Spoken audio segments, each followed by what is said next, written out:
2 مارچ 2024 اس وقت میں کالام بازار میں ہوں۔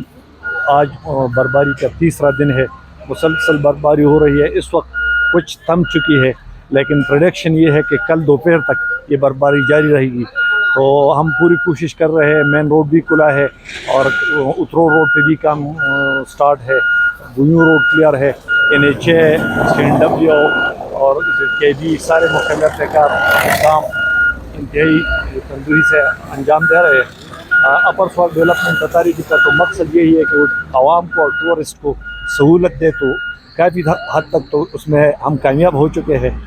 اگر کوئی مسئلہ ہو تو آپ بالکل کمپلینٹ کر سکتے ہیں۔ Deputy commissioner Swat, police department اور آرمی کے لوگ بھی ہمارے ساتھ لگے ہوئے ہیں، کوارڈینیشن میں ہے۔ ہم پوری کوشش کرتے ہیں کہ آپ لوگوں کو کوئی تکلیف نہ ہو۔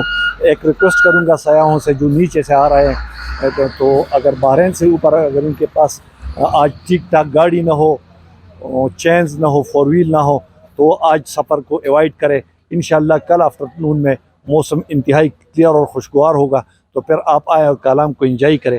اگر آج بھی آپ لوگوں کے پاس سہولیت ہے تو آپ آ سکتے ہیں۔ ہم کوشش کر رہے ہیں کہ آپ لوگوں کو کوئی تکلیف نہ ہو۔ Thank you.